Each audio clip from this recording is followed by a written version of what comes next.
Welcome to Joe Marquis Wagers. I am Joe Marquis. Today is Tuesday, November 21st. I'm in a new area. This is my brother's place. This is out in his his play area shop. This is my Week 11 summary video. I'll keep this relatively brief. Let's start with that Thursday night fiasco. Wow. The Bengals ruined my week. I had 5 wagers on that game and went 0 for 5. 3 of my 5 wagers were all Joe Burrow dependent. When he went out in the second quarter, I was just hosed. Then I saw on the broadcast that someone had a picture of Burrow with some sort of cast on his wrist before the game. This was not listed on the Bengals injury report, and the Bengals are now under investigation from the NFL and could be subject to fines as well as losing some draft picks. Some of the NFL's biggest sponsors are sportsbooks: FanDuel, DraftKings, MGM, Caesars, all of those.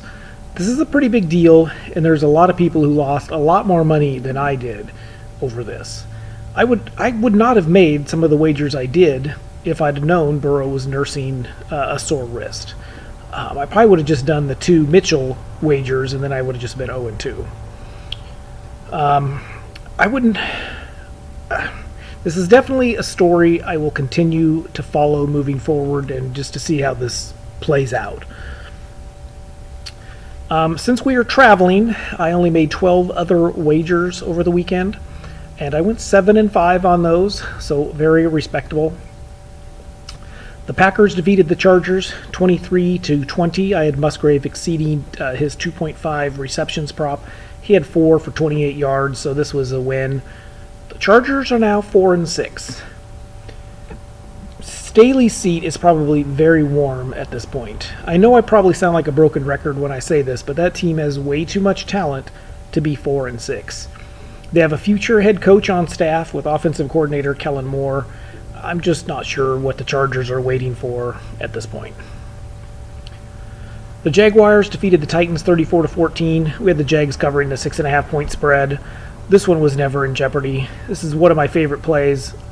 Talking when you take a good team who was embarrassed the week before, playing a sub-500 team, especially at home. I don't see one on the board for this coming week, which is disappointing.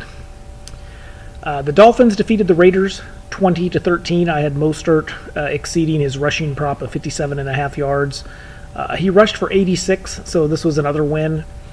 What I took away from this game, though, is that the Raiders are much improved with Pierce at head coach. It wasn't just the New York teams. They played Miami very well. Miami has been very dominant at home of late. So this one was a little surprising that the Raiders covered the spread. I just feel like the Raiders, if they keep playing like this, they may be battling for that final playoff spot in the AFC.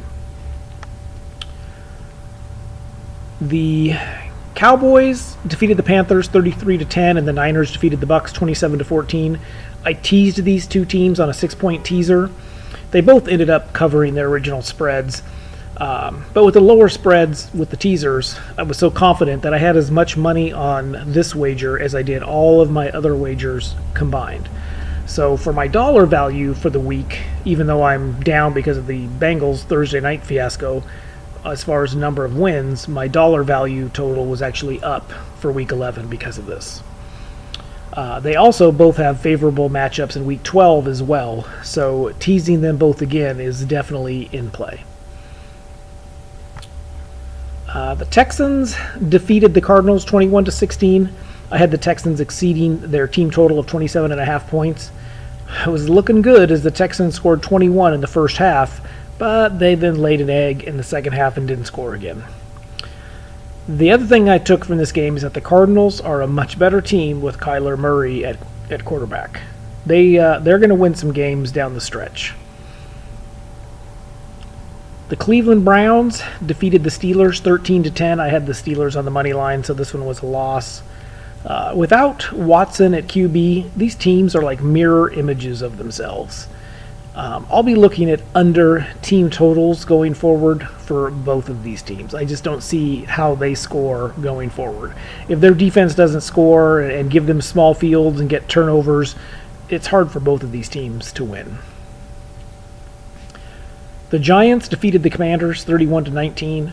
I had Sam Howell exceeding his passing prop of 253.5 yards. He ended up with 255. I'll take it.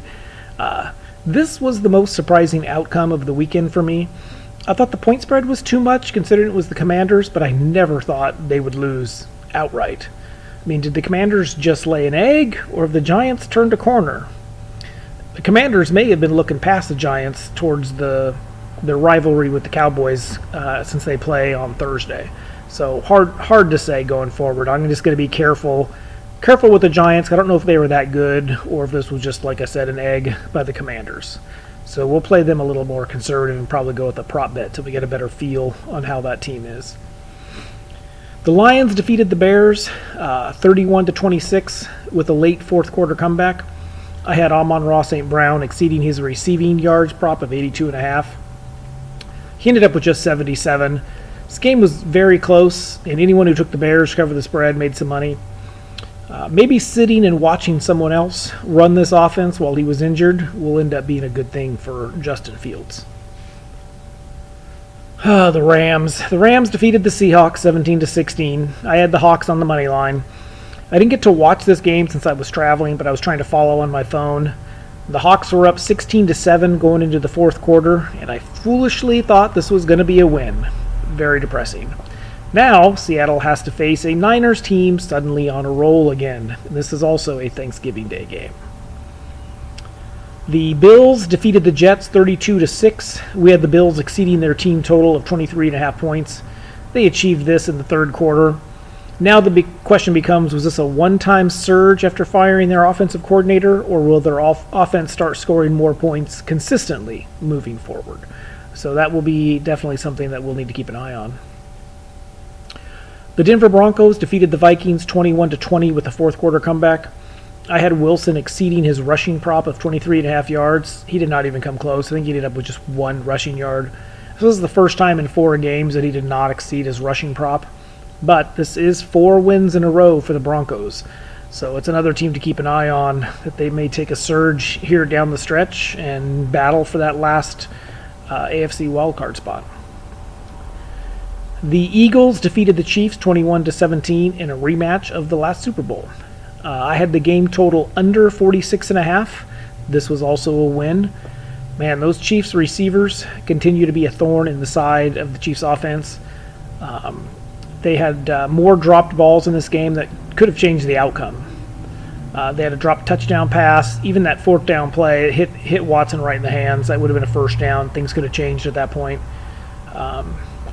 My guess is the Chiefs are probably regretting not making a move at the trade deadline to try to get a receiver.